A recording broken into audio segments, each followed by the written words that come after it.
गांधी, अंबेडकर,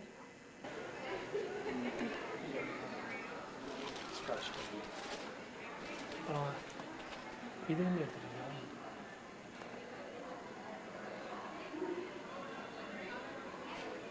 கோயில் தெய்வம்க்கு தான் இருக்கு, மனிதங்களுக்கு கிடையாதுங்க. அப்புறம் நீங்க உங்க சொந்த பேர் என்னன்னு சொல்லுங்களேன். உங்க சொந்த பேர் எது மறந்து போனீங்களா? குஷ்பு தான் எல்லாருக்கும் தெரியும். உங்க சொந்தமா ஒரு பேர் இருக்குமே, அது ரொம்ப கஷ்டம். யாருக்கு உங்களை பற்றி சொல்லுங்களேன் சார். உங்க சொந்த பேர் என்ன சார்? என் சொந்த பேர் ரங்கராஜ். ராஜ வச்சுட்டு சத்தியத்தை மாத்திட்டு. நான் அவங்க ஒரு மருமகள் ஆக்சுவலா. இது மைக். என் கரியர்ல மேக்ஸிமம் படம் வந்து நான் சத்யராஜ் சார் கூட பண்ணியிருக்கேன். அதுவும் வந்து மேக்ஸிமம் ஹிட் பிக்சர்ஸ் அவங்க எங்க ஜோடியில தான் பண்ணியிருக்கோம். சார், உங்களுடைய முதல் படம் என்ன, இதை பத்தி கொஞ்சம் சொல்லுங்க. கூட திரையுலக அனுபவத்தை பற்றி சொல்லுங்க. முதல் படம் வந்து சட்டம் என் கையில். மதிப்புக்குரிய நண்பர் பத்மஸ்ரீ கமலஹாசன் அவர்கள் கதாநாயகனா நடிச்சாரு. தகடு வந்து காக்கி சட்டை. இதுல ஒண்ணு வசனமே இல்லை, எஸ் பாஸ்ன்னு சொன்ன, அவ்வளவுதான், வேற ஒண்ணும் சொல்ல. ஆமா, சட்டமன் கையில்ங்கிற படம் தான் என்னோட முதல் படம். 1000 பொய் சொல்லி ஒரு கல்யாணம் பண்ணி வைக்க சொல்ற மாதிரி நிறைய பொய் சொல்லி தான் முதல் படத்துல எனக்கு சான்ஸே கிடைச்சது.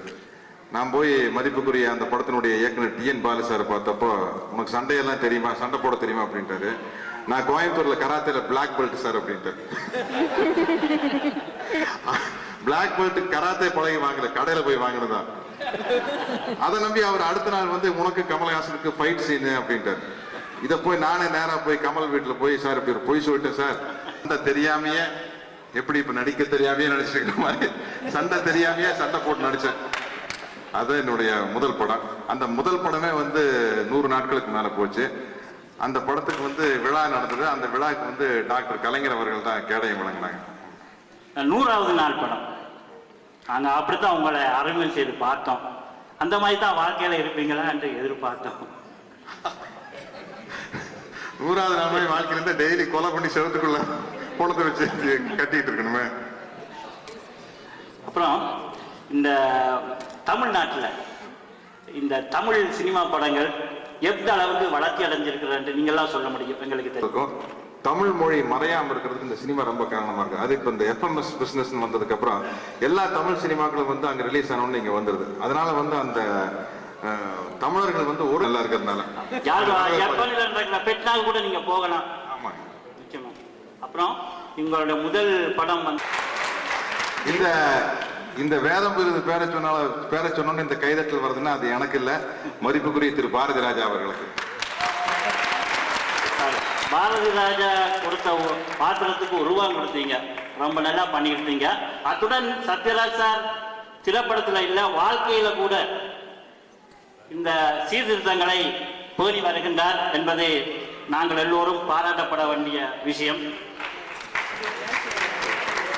இந்த தமிழ் என்று கூறும்போது இன்று ஈழத்துல ரொம்ப பிரச்சனை நடந்துட்டு இருக்கு. சுமூகமான முடிவு ஏற்பட்டு அந்த ஈழத்தமிழர்கள் எல்லாம் அவர்களுடைய உறவினர்கள் ஒருவரை சந்தித்து இணைய வேண்டும் என்று நான் ரொம்ப ஆசைப்படுறேன். நிச்சயமா ஈழத்தமிழம், நிச்சயமாக தமிழ் ஈழம் மலர்ந்தே தீரும். ரொம்ப நன்றி சார்.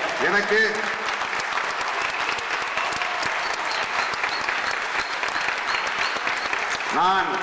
நான் வந்து பெரியாருடைய தொண்டன். எனக்கு மறுபிறவியில் நம்பிக்கை இல்லை, மறுபிறவியில் எனக்கு நம்பிக்கை இல்லை. ஒருவேளை மறுபிறவி என்று ஒன்று இருந்தால் அடுத்த பிறவியில் நான் ஈழத்தமிழனாக பிறக்க விரும்புகிறேன்.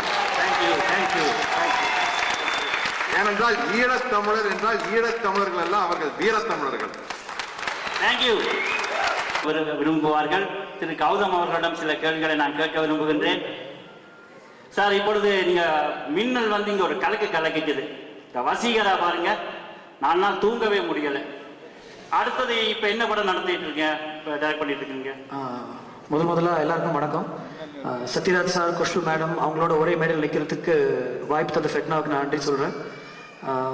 என்ன படம் பண்ணுறீங்கன்னு கேட்டிங்க. அடுத்தது வந்து இங்கேருந்து திரும்பி மெட்ராஸ் போகும்போது ஆகஸ்ட் 1 சூர்யா ஜோதிகா வச்சு ஒரு படம் ஸ்டார்ட் பண்ணுறேன்.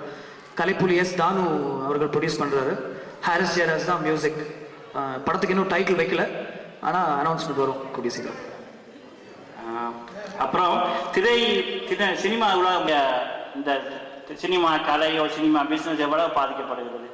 நிறைய பாதிப்பு ஏற்பட்டிருக்கு. இங்கே கூட பார்த்தீங்கன்னா நிறைய பேர் விசிடிஸ் டிவிடிஸ் மட்டும் தான் படம் பார்க்குறாங்க. எனக்கு தெரியாததா சார்? இப்போ இந்த சென்னை இந்த திரைப்பட ரசிகர் சங்கம் இதுக்கு ஏதாவது செய்கிறார்களா?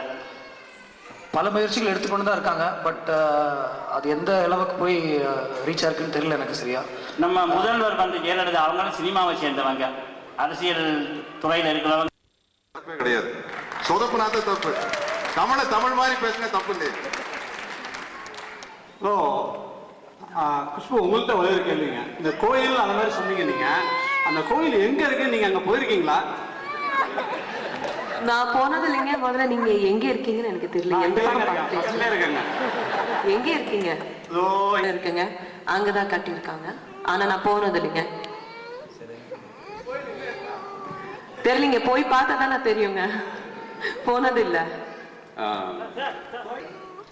இல்ல இருந்தாலும் இது ஒரு பெரிய விஷயம் கிடையாது. எங்க இருக்குன்னு கண்டுபிடிச்சு நீங்க இது வேண்டாம். You can't find out because there are split in different places. There are a lot of people, around 15 to 20 members who are involved in it and they have built this place. So தெரியாது யார் எங்க இருக்காங்க. வணக்கம். இது எங்களுடைய கடமை. இதற்கு வேண்டுகோள் தேவையில்லை.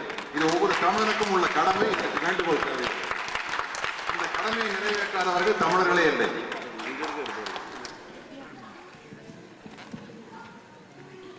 Hi, this is question to Mr. Gautam. I mean, if you compare to other, matta fields compare panna, Hindi, Tamil, Telugu, compare panna, Tamil is, I should say, it's creative. But irunalum, why don't you, matta subjects ஏன் எடுக்கிறதில்லை? அப்படி அது உண்மையான எனக்கு தெரியல. But கொஞ்சம் trend இருந்துச்சு அந்த மாதிரி. லவ் சப்ஜெக்ட்ஸ் பண்ணால் ப்ரொடியூசர்ஸ் கொஞ்சம் அதை விரும்புவாங்க.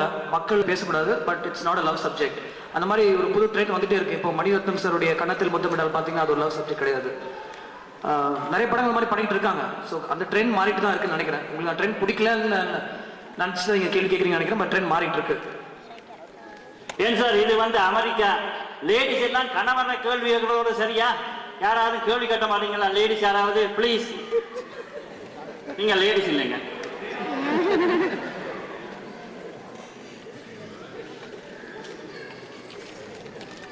ஆமா, லேடிஸ் யாராவது கேட்கலாமா? அடுத்து வேதம் புதியது மாதிரி படம் எப்பங்க வரப்போகுது?